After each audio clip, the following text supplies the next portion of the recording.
With the passing of Donald Sutherland, I was looking through his catalog for stuff I hadn't seen yet, as that's something I like to do when someone passes away. I like to look through their whole catalog to see if I can find some hidden gems. What I was reminded of while looking was his absolutely stellar horror output over the years. Fallon, Puppet Masters, Don't Look Now, Virus, the Salem's Lot TV miniseries, and of course Dr. Terror's House of Horrors are all fun to great, but for my money, it's his turn in Invasion of the Body Snatchers, and really the movie in general, that's really his best stuff. After buying the wonderful 4K from Kino Lorber and rewatching it, I'm also ready to crown it as the best San Francisco-based horror movie too. While it can feel every bit as long as its 1 hour and 55 minute runtime, it uses that slow build tension to really hammer home what you see on your screen. As remakes go, the 78 version of Invasion of the Body Snatchers is slept on far too often and ultimately is one of the best out there. It's time for a revisit.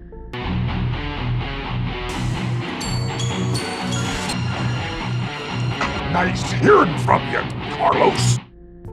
As I said, the movie's a remake, and it's a remake of the 1956 Don Siegel classic that itself is an adaptation of the book The Body Snatchers by sci-fi favorite Jack Finney. I like that one a lot, and it broods in many of the 50s political and thematic sci-fi ideals and tropes. Look! You fools, you're in danger! The reason I wanted to cover this one is because, make no mistake, this is sci-fi horror with an emphasis on horror.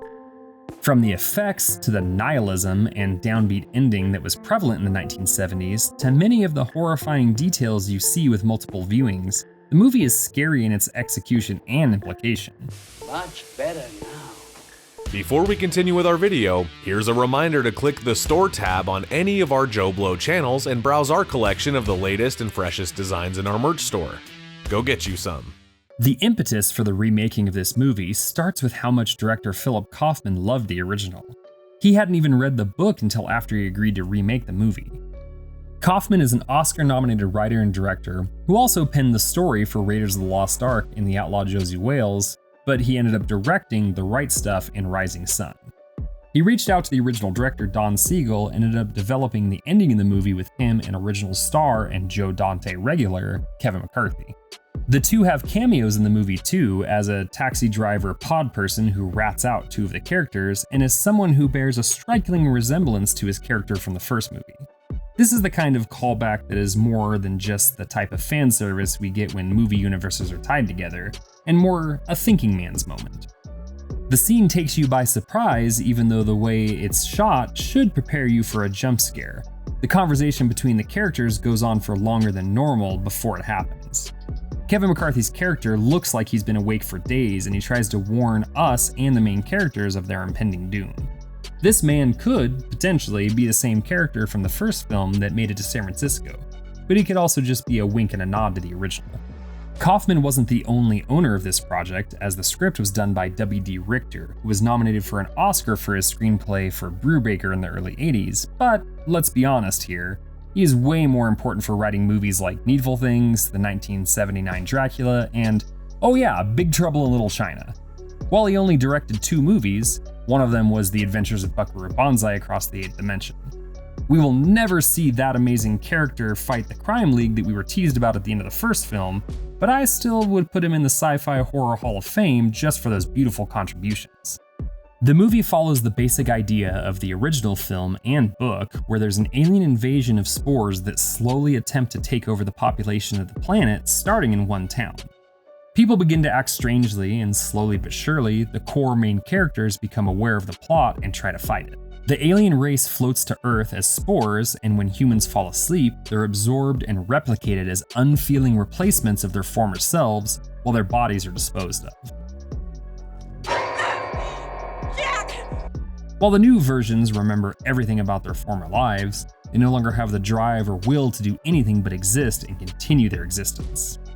Kaufman does a wonderful twist here with transporting the action and story to his beloved San Francisco, which also happens to be one of the most populous and busy cities in the United States.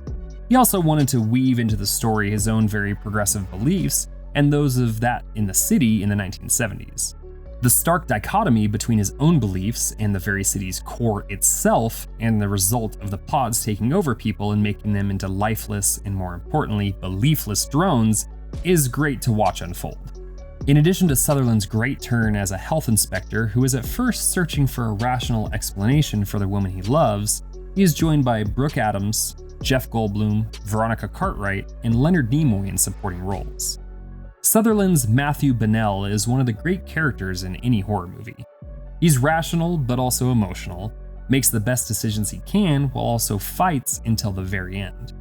He has a good mix of bravery and intelligence that fleshes him out for the audience in a way that few characters in these movies usually are depicted. Brooke Adams plays his love interest, whose boyfriend, played by The Brood's Art Hindle, is one of the first characters to turn. It's a great tell for the audience, even if we already know what's coming.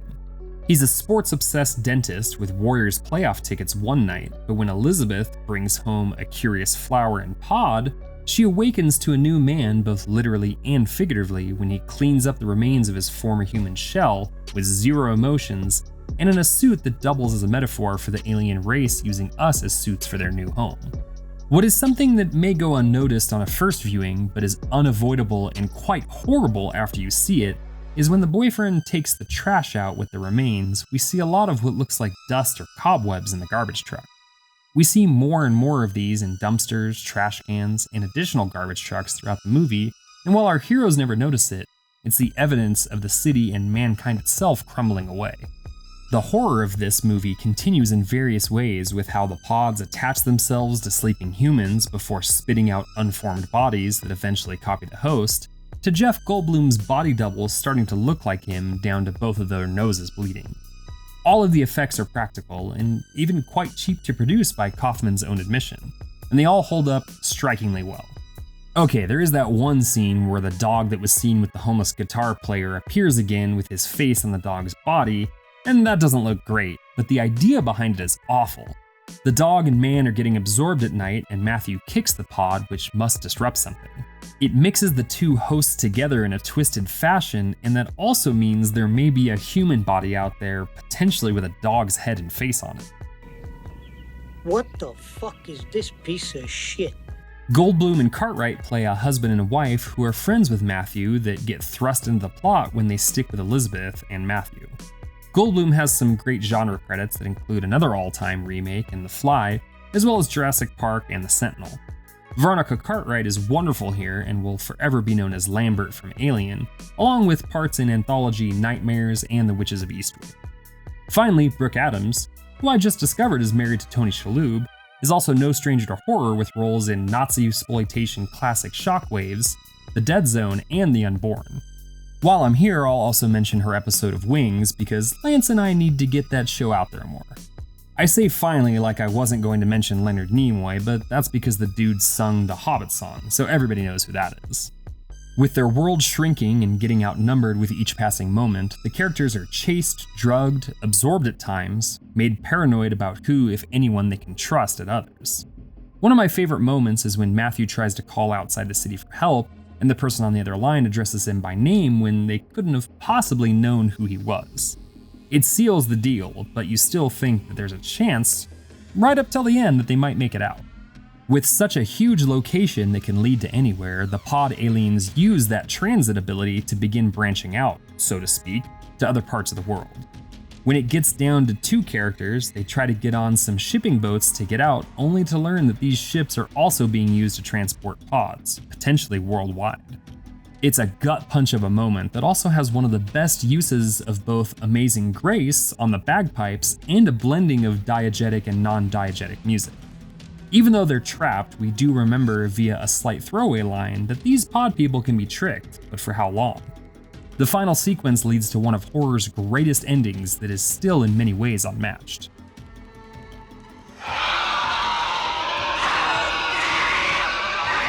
The movie was a hit for United Artists when it was released right before Christmas on December 22nd, 1978.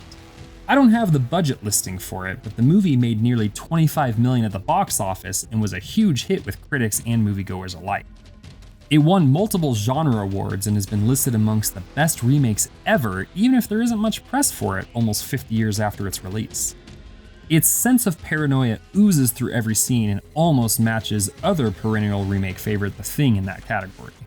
Its score, cinematography, acting, and directing are all top-notch, and it's worth seeking out in its newest 4K iteration from Kino Lorber and all its special features after its initial bare-bones DVD release. It's the best version of this story on page or screen, and the next best would be the next version from Abel Ferrara in the early 90s, but more on that sooner than you think. Donald Sutherland should be celebrated for his body of work as well as the person he was, but don't sleep on this late 70s horror gem. In fact, if you've seen it, maybe don't sleep at all.